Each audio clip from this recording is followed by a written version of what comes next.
Hello दोस्तों, मैं बहुत टाइम से एक ऐसा क्वेश्चन ढूंढना चाह रहा था जो बहुत ज़्यादा कॉम्प्लिकेटेड हो और जिसमें मैक्सिमम से मैक्सिमम कॉन्सेप्ट्स आपके यूज हुए हों। तो हमें फाइनली एक क्वेश्चन मिल गया मुझे जो IAS 2018 का क्वेश्चन है और ये बहुत ही ज़्यादा कॉम्प्लिकेटेड क्वेश्चन है। मजा आ जाएगा इस क्वेश्चन को सॉल्व करने के बाद में। इस क्वेश्चन में क्या दिया हुआ है, पावर प्लांट रिलेटेड क्वेश्चन है लेकिन हीट एक्सचेंजर पे क्वेश्चन दिया हुआ है। तो ऐसे क्वेश्चन जो है ना, जो किसी और टॉपिक के होते हैं लेकिन किसी और में पूछे जाते हैं ना, वो बहुत ज़्यादा कॉम्प्लिकेटेड हो जाते हैं। तो हमें क्या दिया हुआ है, हम सबसे पहले पैरामीटर्स की बात कर लेते हैं। क्वेश्चन बहुत लेंदी है। ड्राई सैचुरेटेड स्टीम जो एंटर कर रही है वो ड्राई सैचुरेटेड स्टीम है। यहाँ पे हर एक टर्म्स का मीनिंग है, अगर आप मीनिंग भूल जाएंगे तो क्वेश्चन बिल्कुल गलत कर देंगे। 40 डिग्री सेल्सियस पे एंटर कर रहा है, 500 मेगावाट थर्मल पावर प्लांट है। स्पेसिफिक स्टीम कंजम्पशन 3 kg पर किलोवाट आवर। अगर कुछ भी समझ में नहीं आ रहा है तो यूनिट को देख करके पता चलाना चाहिए। केजी पर kilowatt hour means 1 kilowatt hour में 1 किलोवाट आवर क्या होता है, यूनिट। एक यूनिट के लिए कितना स्टीम लग रहा है, 3 kg। ठीक है, हमारा यूनिट कितना है, 500 मेगावाट का प्लांट है। ठीक है, steam cooled by water entering at 25 degree Celsius. 25 degree Celsius के वाटर से हम स्टीम को कूल कर रहे हैं। Minimum terminal temperature difference in condenser is 70 degree Celsius. ये हमारा क्या कंडेंसर है, कंडेंसर के अंदर हम स्टीम को कंडेंस कर रहे हैं। एंटर कैसी कर रही है स्टीम, ड्राई सैचुरेटेड स्टीम। ठीक है, water flows internal tubes, water flows through internal tubes. Dia हमें इंटरनल ट्यूब का दिया हुआ है, थिकनेस हमें ट्यूब की दी हुई है और हमें ओवरऑल हीट ट्रांसफर कोएफिशिएंट दिया हुआ है। ठीक है, हमें मास फ्लो रेट निकालना है, नंबर ऑफ ट्यूब रिक्वायर्ड निकालना है, लेंथ ऑफ ट्यूब रिक्वायर्ड निकालना है। क्लियर, हमें HFG दिया हुआ है जो कंडेंसेशन का जितना भी हीट रहेगा वो दिया हुआ है। एंथैल्पी दी हुई कंडेंसेशन की। Condensate leaves eight saturated condition. अब यहाँ पर दो चीजें दी हुई है जिनको आपको बहुत अच्छे से समझना है। कंडेंसेट लीव्स कैसे कर रहा है, मींस अगर हमारा ये TS डायग्राम है तो कंडेंसेट लीव यहाँ पे कर रहा है। ठीक है, और ड्राई सैचुरेटेड स्टीम एंटर कर रहा है, मींस 40 डिग्री सेल्सियस पे स्टीम यहाँ पर एंट्री कर रहा है और यहाँ से एग्जिट कर रहा है। ठीक है, मींस जो टोटल इसकी एंथैल्पी है HFG ही रहेगी। ठीक है ना, इस दोनों की एंथैल्पी डिफरेंस कितना रहेगा, HFG रहेगा। Through out the process temperature change हो रहा है क्या, नहीं हो रहा है। क्यों, क्योंकि ये लेटेंट हीट वाले जोन में है तो टेम्परेचर चेंज नहीं हो रहा है। ये हमें मास फ्लो रेट किसमें निकालना है, kg पर सेकंड में। तो अगर हमारे पास में हीट बैलेंस करेंगे, हम हीट बैलेंस करके ही तो मास फ्लो रेट निकाल पाएंगे। जितना स्टीम हीट देगा वही वाटर हीट एब्जॉर्ब करेगा। तो स्टीम का हमें वाटर का फ्लो रेट कितना चाहिए, kg पर सेकंड में। तो स्टीम का फ्लो रेट कितना आना चाहिए, kg पर सेकंड में। अब 1 किलोवाट आवर में कितना लग रहा है, 3 kg। इसको हम क्या ले सकते हैं, 1 किलोवाट पावर 3 kg पर किलोवाट आवर पावर जो है वो 3 kg स्टीम चाहिए उसके लिए। ठीक है, तो 1 किलोवाट के लिए 3 kg पर आवर स्टीम की रिक्वायरमेंट है। हमारा कितना मेगावाट का प्लांट है, 500 मेगावाट का है ना, 500 मेगावाट का। तो क्या हो जाएगा, 3 kg इंटू में 500 हो जाएगा। अब 1 किलोवाट था, यहाँ पे क्या है, मेगावाट है। मेगावाट है तो 10 टू पावर 3 का भी मल्टीप्लाई हो जाएगा, 10 टू पावर 3 का मल्टीप्लाई। kg पर आवर है, kg पर आवर ही रहेगा, है ना। मैंने किलोवाट में यूनिट को यहाँ पे किलोवाट लिख दिया। यहाँ पे 1 किलोवाट थी, यहाँ पे 500 इंटू 10 टू पावर 3 किलोवाट है तो इतने का मल्टीप्लाई हो जाएगा। अब यहाँ पे क्या है, हवर है, तो हवर को किसमें कन्वर्ट करना पड़ेगा, सेकंड में। तो 3 इंटू में 500 इंटू में 10 टू पावर 3। ये क्या है, छोटा छोटा कॉन्सेप्ट है, आपको खुद से समझना चाहिए, लेकिन कभी कभी कंफ्यूजन हो जाती है, आप नहीं समझ पाते इसको कैलकुलेशन कैसे करना है ना। कैसे डायरेक्ट क्या है ना, बुकलेट में डायरेक्ट आंसर दे दिया जाता है कि इतना का इतना kg पर सेकंड का इतना हो गया। आपको कैलकुलेशन पता तो होना चाहिए कि कैसे हो रहा है, उसमें आपका टाइम बर्बाद हो जाएगा। तो हमने इसको कैलकुलेशन को हमने इजी करने के लिए यहाँ पर इसको सॉल्व कर दिया। तो कितना हो जाएगा हमारा 5000 डिवाइडेड बाई 12। तो इसको कैलकुलेट कर लेते हैं, आंसर कितना आ जाएगा हमारा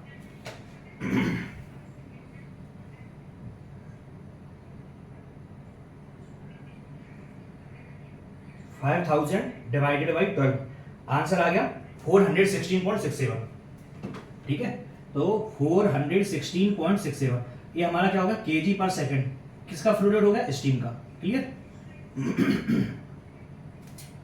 अब हमारे पास में स्टीम का मास फ्लो रेट आ गया। क्लियर, अब हम हीट बैलेंस लगा देंगे, लेकिन हीट बैलेंस लगाने से पहले एक बार डायग्राम बना लेते हैं। तो स्टीम का जो कंडीशन है कंडेंसर के अंदर या हीट एक्सचेंजर के अंदर वो कितना है, 40 डिग्री सेल्सियस पर कांस्टेंट है, क्योंकि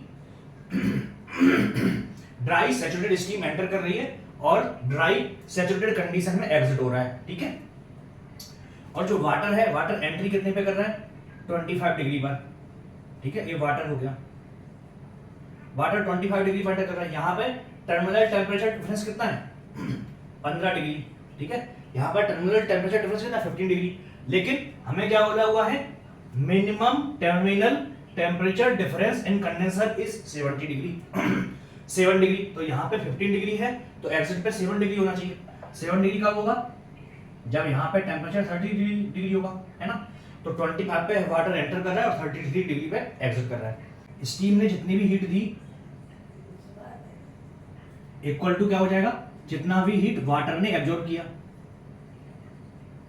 यही हो जाएगा। स्टीम ने हीट कितनी एब्जॉर्ब की, m mass flow rate of steam into में HFG इक्वल टू वाटर का मास फ्लो रेट इनटू में Cp ऑफ वाटर इनटू में डेल T ऑफ वाटर, ये हो जाएगा। तो m of mass flow rate of steam कितना है 416, HFG कितना है 2407 पॉइंट, बस इतना ही है, इक्वल टू मास इनटू में Cp इनटू में del T। Mass of water नहीं पता, हमें बिल्कुल नहीं पता, तो मास ऑफ Cp हो जाएगा, मास ऑफ वाटर हो जाएगा। Cp ऑफ वाटर कितना है 4.2, डेल T कितना हो जाएगा 25 पे एंटर कर रहा है और 33 पर एग्जिट कर रहा है। टेम्परेचर डिफरेंस कितना हो गया 80 डिग्री। ये भी किलोजूल में है Cp और यहां पर भी HFG किसमें किलोजूल में, तो हमें यूनिट को हमें जूल में करने की जरूरत नहीं है। तो हम फाइनली मास फ्लो रेट निकालते हैं।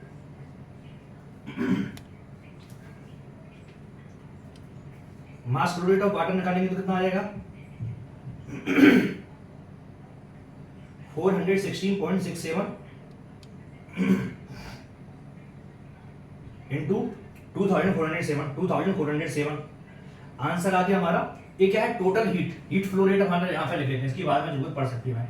टोटल हीट फ्लो रेट कितना है 1002.924.69, ठीक है। मास फ्लो रेट क्या आ जाएगा इतना डिवाइड बाई 4.2 इंटू में 8, ठीक है, तो डिवाइड बाई 4.2, ठीक है, फिर डिवाइड बाई 8, ठीक है। आंसर आ गया हमारा 29,848.94 या 95 कर देता हूं केजी पर सेकेंड, ठीक है। तो हमारे पास में दो चीजें और आ गई, mass flow rate of water आ गया।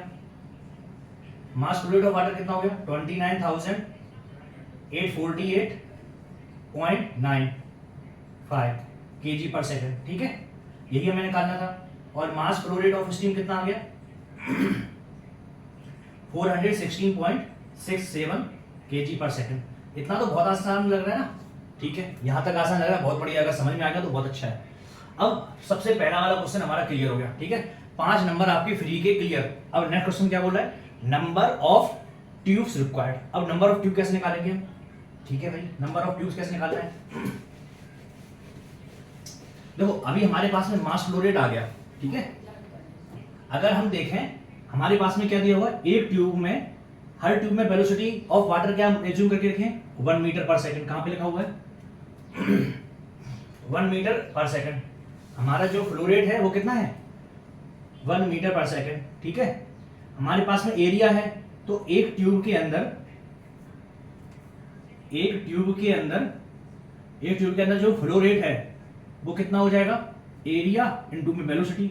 एरिया कितना हो जाएगा π/4 इंटू में d स्क्वायर। डी कितना है एक ट्यूब का इंटरनल डायमीटर। ट्यूब का इंटरनल डायमीटर कितना दिया हुआ है 3.75 सेंटीमीटर है, तो π/4 इंटू में 0.0375 ये एरिया हो गया, क्लियर। इंटू में वेलोसिटी कितना है 1, ठीक है। तो हमारा एरिया आ जाएगा, ये क्या आ जाएगा हमारा मास क्यू आ जाएगा, फ्लो रेट क्यू आ जाएगा। अब हम एक ट्यूब के अंदर जितना मास फ्लो रेट हो रहा है वो निकालते हैं। मास फ्लो रेट इन 1 ट्यूब कितना हो जाएगा रो इंटू में क्यू, ये हो जाएगा। तो रो डेंसिटी इंटू में π/4, क्यू कितना है इतना 0.0375 का स्क्वायर इंटू में 1 हो गया मास फ्लो रेट एक ट्यूब के अंदर। अब नंबर ऑफ ट्यूब्स अगर n है इंटू में एक ट्यूब में जितना फ्लो हो रहा है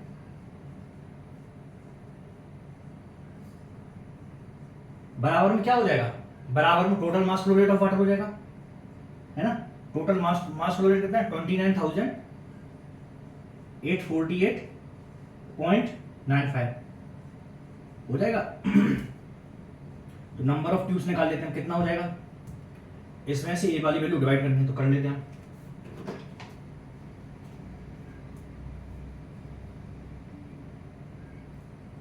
$29,848.95 डिवाइड बाई पाई बाई 4 मतलब 0.7854, ठीक है, इनटू में क्या 0.0375 का स्क्वायर, 0.0375 इंटू 0.0375, ठीक है। तो आंसर आ गया हमारा, बहुत लंबा आ गया, 27 मिलियन आ गया, ठीक है। डिवाइड बाई क्या है, रो की वैल्यू कितनी है 1000, डिवाइड बाई 1000 दी हुई है ना, रो डेंसिटी, तो 1000 कर लेते हैं, डिवाइड बाई 1000। तो आंसर आ गया हमारा 27,025.6। तो 27,025.6, तो हम मान के चलते हैं ये 27,025 ट्यूब्स हैं टोटल, ठीक है। तो नंबर ऑफ ट्यूब्स आ गई हमारे पास में, क्लियर। तो हम नंबर ऑफ ट्यूब्स को यहां पर लिख लेते हैं, स्टीम को लिखने की जरूरत नहीं है, स्टीम को मिटा देते हैं यहाँ पर हम नंबर ऑफ ट्यूब्स लेते हैं। एन बराबर में कितना हो गया हमारा 27,025 नंबर ऑफ ट्यूब्स, ठीक है। चलो भाई ये तो हमारा क्लियर हो गया। अब नेक्स्ट क्या बोल रहा है हमें,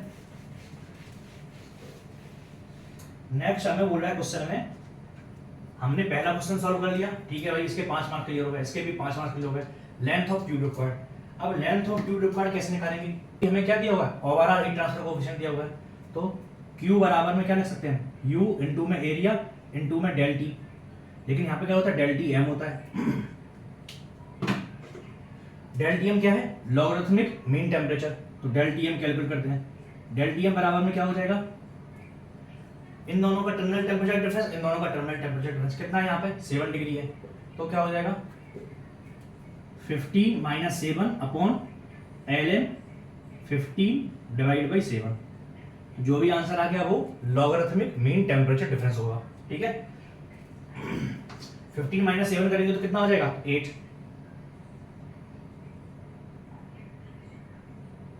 तो 8 डिवाइडेड बाई LN कितना है 15 डिवाइड बाई 7, 15 डिवाइड बाई 7, तो आंसर आ गया हमारा 10.49, 10.49 किसमें आएगा, डिग्री सेल्सियस। तो डेल्टियम आ गया हमारे पास में। एरिया, हम एरिया कैलकुलेट करेंगे, यू की वैल्यू हमें पता है, क्यू की वैल्यू हमें पता है, क्यू की वैल्यू कितनी है, इतनी है हमारी, तो हम पूरा लिख देते हैं 129.24.69, क्यू की वैल्यू आ गई। यू की वैल्यू कितनी है, यू की वैल्यू है हमारी 1500, क्लियर हो गया। एरिया, एरिया नहीं पता हमें, इनटू में डेल्टियम, डेल्टियम कितना है 10.49, क्लियर। तो हम एरिया निकालते हैं, जो हीट ट्रांसफर एरिया चाहिए वो एरिया बराबर में कितना हो जाएगा, इसको हम डिवाइड कर देंगे, कितना आएगा हमारा 3688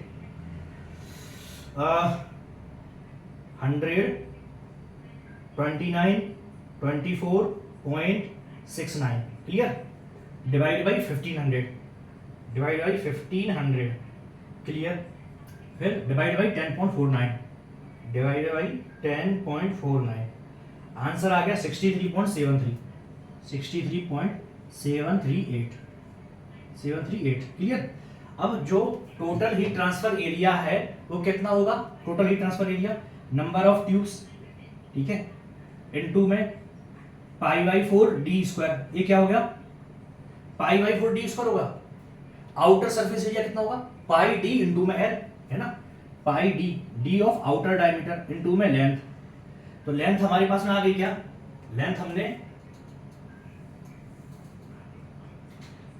नंबर ऑफ ट्यूब्स आ गई हमारे पास में, ठीक है। अच्छा आउटर डायमीटर हम कैलकुलेट कर लेंगे, नंबर ऑफ ट्यूब्स हमारे पास में है ही, एल हमारे पास में जो भी है वो आ जाएगा, क्लियर।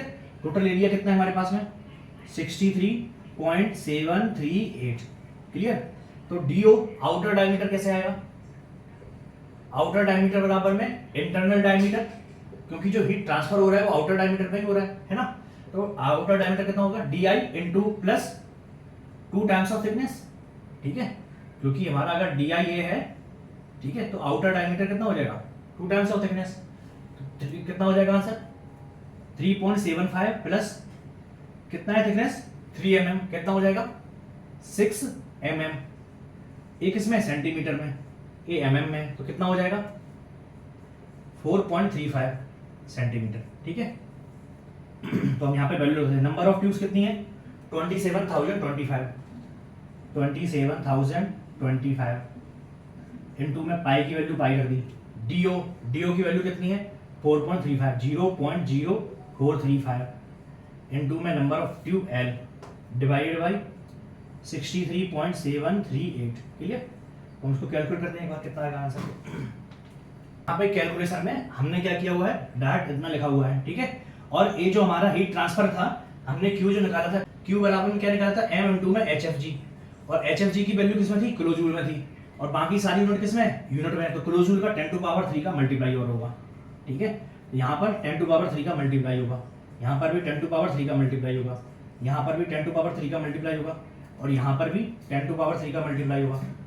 तो क्या आंसर आ जाएगा 70 मीटर, ठीक है। तो लेंथ ऑफ ट्यूब कितनी हो गई 70 मीटर हो गई, ठीक है। होप आपको ये वीडियो बहुत अच्छी समझ में आएगा। इसमें बहुत ही बढ़िया कॉन्सेप्ट दिया हुआ है, एक पावर प्लांट का क्वेश्चन है और हीट ट्रांसफर भी हो रहा है। हमें क्वेश्चन से पढ़ करके समझना है कि किस कंडीशन में फ्लूइड एग्जिट कर रहा है, किस कंडीशन में फ्लूइड एंटर कर रहा है। यहाँ पर ट्रिक किया हुआ है कि डायरेक्ट आपको वैल्यू नहीं दी हुई है, तो आपको 40 डिग्री सेल्सियस आपको देखना पड़ेगा कि इनलेट में भी वही टेम्परेचर है, आउटलेट में भी वही टेम्परेचर है। तो यहाँ पर थोड़ा ट्रिकी क्वेश्चन है, और ऐसे ही ट्रिकी क्वेश्चन में आपके मार्क्स बनते हैं। तो होप आपको वीडियो बहुत अच्छी समझ में आएगा। और ये क्वेश्चन किस में आता है, टफ सीरीज में आता है, और आपने ये क्वेश्चन सॉल्व कर लिया तो आपने ये समझ लिया कि आपने मतलब, और जो आपके पैरेलल में बहुत सारे स्टूडेंट्स हैं ना, उनसे आप एक कदम आगे हो गए। तो होप आपको वीडियो बहुत अच्छे समझ में आएगा, और अगर ये वीडियो अच्छे समझ में आए तो वीडियो को लाइक जरूर कीजिए, और चैनल को एक तो लाइक और शेयर ठोक दीजिए, महाकाल का लाइक और शेयर ठोक दीजिए, 5000 लौटे दिख जाना चाहिए। ये 4000 के लिए मैं यहाँ पे नहीं खड़ा हूँ, पूरा साल मेहनत करता हूँ आपके लिए बेटा। ऐसा नहीं चलेगा, ऐसा नहीं चलेगा। लाइक ठोकी दबा के, लाइक ठोकिए। यहाँ पे देखिए, ऐसा क्वेश्चन चुटकी बजाते ही सॉल्व करना सिखा देता हूँ।